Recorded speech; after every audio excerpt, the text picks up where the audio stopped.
Manchester United menghadirkan sebuah pertunjukan comeback yang menegangkan, berhasil mengalahkan tuan rumah Manchester City dengan skor 2-1. Tim asuhan Ruben Amorim berhasil merebut 3 poin berharga dari markas rival sekotanya. Pada hari Minggu, 15 Desember 2024, Man City berhadapan dengan Man United di Etihad Stadium dalam pertarungan pekan ke-16 Premier League 2024-2025. Pertandingan ini diperkirakan akan berlangsung ketat, mengingat kedua tim tidak berada dalam performa terbaik mereka. Kali ini MU kebobolan lebih dahulu di babak pertama. Josko Gvardiol mencetak gol yang membawa Man City unggul di menit ke-36. Skor 1-0 bertahan hingga turun minum. MU segera bangkit di babak kedua. Ruben Amorim melakukan beberapa perubahan dalam susunan pemain. Pada akhirnya, Bruno Fernandes, 88, dan Amad Diallo, 90, berhasil membalikkan keadaan dengan mencetak gol di detik-detik terakhir pertandingan. Tottenham Hotspur berpesta gol di markas Southampton. Lillywhites menang 5-0, memborong seluruh gol di babak pertama. Tottenham bertandang ke St. Mary's Stadium, Senin, 16 Desember 2024, dini hari WIB, dalam lanjutan Liga Inggris. Start apik membantu pasukan Ange Postecoglou untuk merebut 3 poin dengan skor telak. 5 gol Spurs dicetak oleh James Maddison 1, 45-4. Son Heung-min 12, Dejan Kulusevski 14. Pape Matar Sarr 25. Hasil ini mengakhiri puasa kemenangan Spurs. Sebelumnya mereka tanpa kemenangan di 3 partai terakhir Liga Inggris, dengan sekali imbang dan 2 kali kalah. Spurs sementara di urutan 10 klasemen Liga Inggris dengan 23 poin dari 16 laga. Sementara Soton belum beranjak dari dasar klasemen, baru mengumpulkan 5 poin sejauh ini. Chelsea harus berjuang keras untuk menaklukkan perlawanan sengit dari Brentford selama 90 menit penuh. The Blues akhirnya meraih 3 poin dengan skor 2-1, meski pertandingan tersebut jelas tidak berjalan mulus. Pada Senin, 16 Desember 2024 dini hari WIB, Chelsea menghadapi Brentford di Stamford Bridge dalam pertarungan pekan ke-16 Premier League 2024-2025. Meskipun pasukan Enzo Maresca diharapkan keluar sebagai pemenang, tim tamu menunjukkan perlawanan yang sangat baik. Kali ini Chelsea unggul 2 gol lebih dahulu lewat aksi Marc Cucurella, 43, dan Nicholas Jackson, 80. Brentford sempat membalas melalui Bryan Mbeumo di ujung laga, 90. Tambahan 3 poin menjaga posisi Chelsea di peringkat 2 klasemen Liga Inggris sementara, kian dekat dengan Liverpool di puncak. Paris Saint-Germain mengalahkan Lyon 3-1 dalam laga pekan ke-15 Liga Prancis musim ini. Les Parisiens masih terlalu tangguh untuk para pemain Les Gones. Bertanding di Parc des Princes, Senin, 16 Desember 2024, dini hari WIB, PSG membuka keunggulan di menit ke-8. Lewat Ousmane Dembélé, 2 gol lainnya dicetak oleh Vitinha melalui tendangan penalti dan Gonçalo Ramos. Sementara Lyon hanya mampu membalas 1 gol melalui Mikau Tadze. Dengan hasil ini, PSG kukuh di puncak klasemen dengan 37 poin dan belum terkalahkan di Liga. Sedangkan Lyon ada di peringkat 5 dengan 25 poin. Barcelona mengalami kekalahan yang tak terduga di hadapan para pendukungnya sendiri. Di bawah arahan Hansi Flick, tim tuan rumah harus mengakui keunggulan Leganes dengan skor tipis 0-1 dalam 90 menit yang penuh kekecewaan. Pada hari Senin, 16 Desember 2024, Barca berhadapan dengan Leganes di Estadi Luis Companys dalam lanjutan kompetisi La Liga 2024-2025. Pertandingan ini seharusnya menjadi momen bagi Barca untuk memperlebar jarak dari para pesaing di papan atas. Sungguh mengecewakan, penampilan Barca jauh dari ekspektasi. Mereka menguasai bola dengan sangat baik dan menciptakan berbagai peluang, namun justru Leganes yang berhasil mencetak gol melalui aksi Sergio Gonzalez di menit awal pertandingan, 4. Kekalahan ini menandai laju buruk Barca yang hanya mencatatkan 1 kemenangan dalam 5 pertandingan terakhir di Liga Spanyol 2024-2025.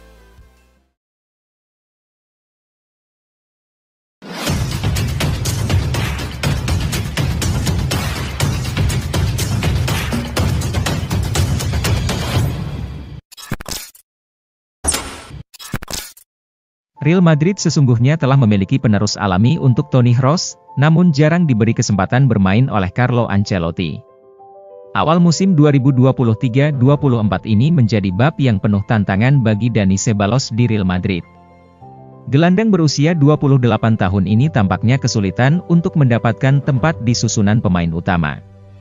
Meskipun pernah menunjukkan potensi besar saat membela Real Betis, kontribusinya di Madrid seringkali terbatas pada pergantian pemain di akhir pertandingan.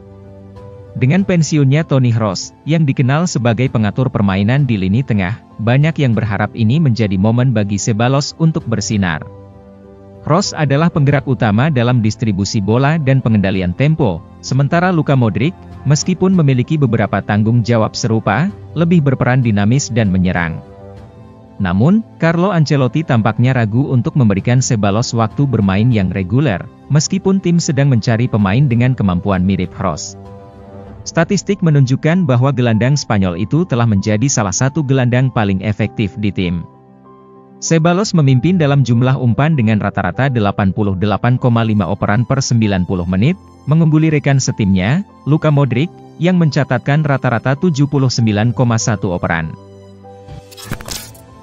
Januari, Bayern Munich mencari pengganti untuk Harry Kane.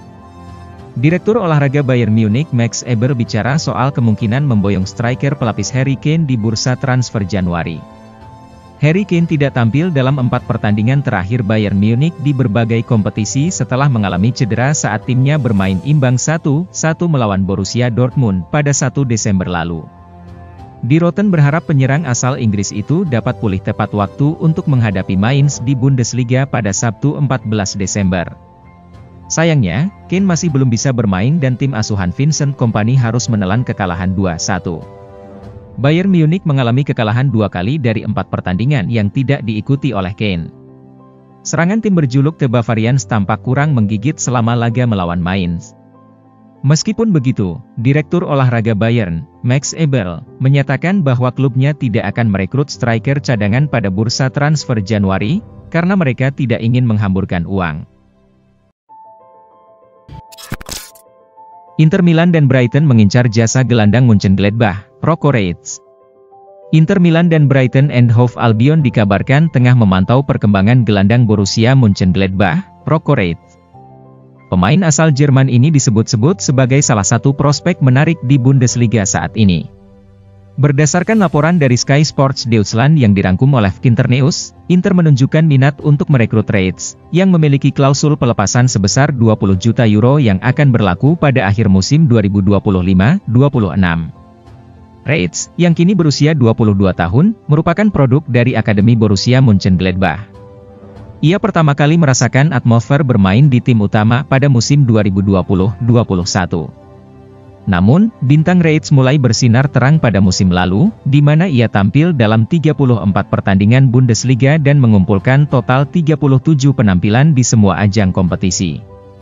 Musim ini, posisinya semakin menguat di jantung lini tengah Gladbach. Kepindahan Manu Kone ke AS Roma memberikan peluang emas bagi Reitz untuk menjadi pilar baru di sektor gelandang di Vogtland.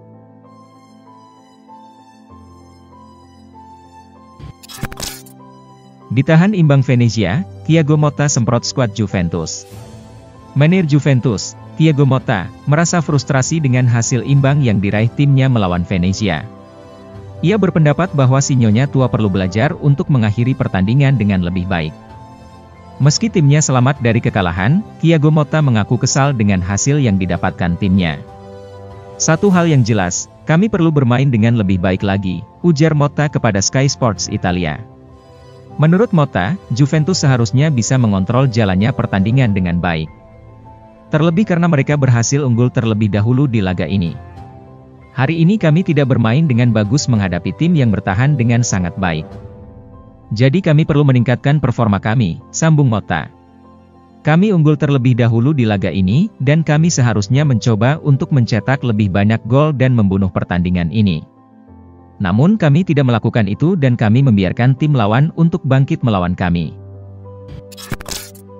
Ex-pesepak bola Liga Primer Endrekan Wayne Rooney dipenjara 20 tahun. Litai, ex-pemain Liga Primer Inggris dan sahabat Wayne Rooney semasa di Everton, dijatuhi hukuman penjara selama 20 tahun akibat kasus korupsi. Li Tai, yang kini berusia 47 tahun, turut diperiksa dalam proses investigasi besar-besaran terkait dugaan korupsi dan suap di Liga Cina. Pria yang pernah membela Everton pada 2002 hingga 2006 itu mengaku bersalah ketika hadir di pengadilan Maret lalu. Kasus ini dimulai ketika Partai Komunis Cina melancarkan penyelidikan besar-besaran untuk memberantas praktik suap dan korupsi. Ia dituduh melakukan pelanggaran saat melatih HBI Cina Fortune dan Wuhan Zal, serta menjabat sebagai asisten pelatih tim nasional Cina, sebelum akhirnya menjadi pelatih kepala timnas dari tahun 2015 hingga 2021.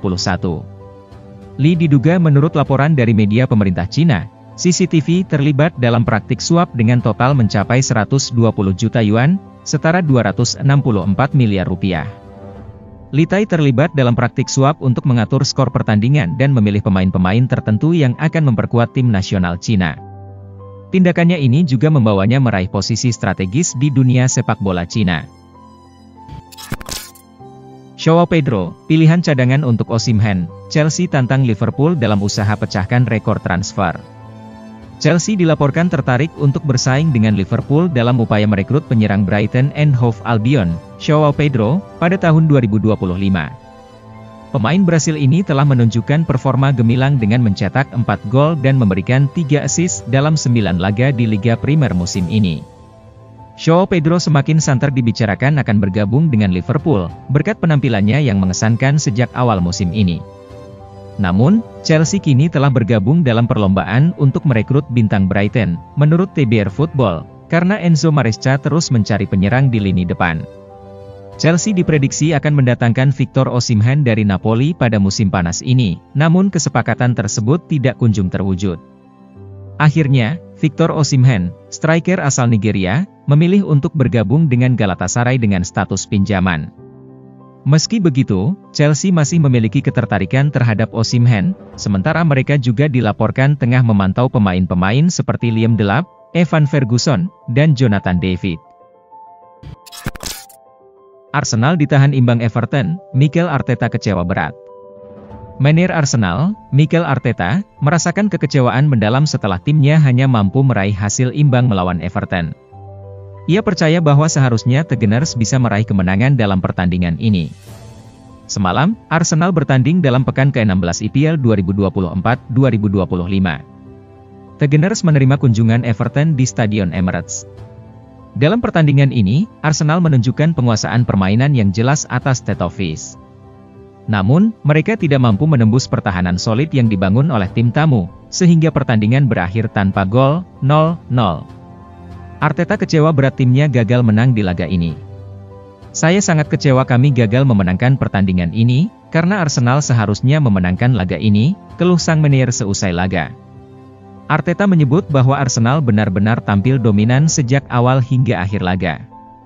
Sehingga seharusnya mereka meraih 3 poin di laga ini. Kami mendominasi jalannya pertandingan, kami tidak membiarkan mereka melepaskan tembakan ke gawang kami. Kami tidak membiarkan mereka mendapatkan bola-bola mati, dan pressing kami berjalan dengan sangat baik, sambung Arteta. Leicester kalah, Van Nistelrooy akhirnya menelan kekalahan pertama sebagai pelatih di Inggris. Legenda Manchester United, Ruud van Nistelrooy, akhirnya merasakan kekalahan perdana sebagai pelatih di Inggris. Leicester City asuhan Ruud van Nistelrooy kalah besar 0-4 saat bertandang ke markas Newcastle United pada laga lanjutan Liga Inggris.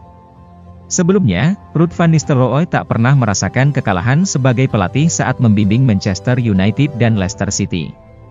Pelatih asal Belanda ini mengambil alih posisi sebagai pelatih sementara di Manchester United dari tanggal 30 Oktober hingga 10 November, setelah pihak Setan Merah memutuskan untuk memecat Erik ten Hag. Sementara, Van Nistelrooy memulai masa menukangi Leicester dengan kemenangan 3-1 atas West Ham United sebelum menyelamatkan 1 poin kontra Brighton secara dramatis pada laga sebelum ini. Pep Guardiola tidak merasa penyesalan atas perpanjangan kontraknya di Manchester City walaupun tim sedang menghadapi masa sulit. Pep Guardiola, pelatih Manchester City, menegaskan bahwa keputusan untuk memperpanjang kontraknya di tengah tantangan yang dihadapi klub adalah pilihan yang bijak. Ia merasa tidak ada alasan untuk meninggalkan City saat tim sedang menjalani fase transisi yang cukup sulit. Meskipun timnya mengalami kekalahan dalam 7 dari 10 pertandingan terakhir, termasuk di Premier League, Guardiola tetap optimis mengenai masa depan timnya. Dalam wawancara terbaru, Guardiola menekankan bahwa meninggalkan City dalam situasi seperti ini tidak pernah terlintas di benaknya. Ia bahkan mengungkapkan bahwa ia akan merasa lebih sulit tidur jika memilih pergi saat klub membutuhkan bimbingan yang jelas. Perpanjangan kontraknya selama 2 tahun yang dilakukan bulan lalu diyakininya sebagai langkah yang tepat, meskipun hingga saat ini belum menunjukkan perubahan signifikan pada performa tim. Guardiola juga mengungkapkan bahwa klub sedang merencanakan langkah strategis di bursa transfer untuk memperkuat skuad. Ia memberi sinyal bahwa kemungkinan akan ada pembelian pemain baru, terutama di sektor tengah, pada bulan Januari mendatang. Desas-desus mengenai penjualan Bruno Fernandes, sikap Jim Ratcliffe, dan pertimbangan yang dihadapi Manchester United. Bruno Fernandes, sang kapten Manchester United, dilaporkan sempat menjadi bahan pertimbangan untuk dijual oleh manajemen klub di bawah kepemimpinan pemilik baru, Jim Ratcliffe. Meskipun Fernandes telah membuktikan dirinya sebagai salah satu pemain terbaik di United, isu ini muncul seiring dengan upaya klub untuk merampingkan struktur gaji dan mengalirkan dana segar ke dalam skuad mereka. Pada awal musim panas, The Guardian melaporkan bahwa Manchester United tengah mempertimbangkan kemungkinan untuk melepaskan Fernandes, meski keputusan tersebut jelas akan menuai reaksi negatif dari para pendukung setia klub. Pemain internasional Portugal yang kini berusia 30 tahun ini telah mencetak 5 gol dan memberikan 9 assist di musim 2024-2025, membuktikan bahwa dia masih menjadi bagian yang tak terpisahkan dari tim. Manchester United disebut melihat Fernandes sebagai salah satu aset potensial yang dapat dijual untuk menyeimbangkan neraca keuangan mereka. Dengan gaji sekitar Rp4,4 miliar per minggu, playmaker ini menjadi salah satu pemain dengan beban gaji tertinggi di Old Trafford.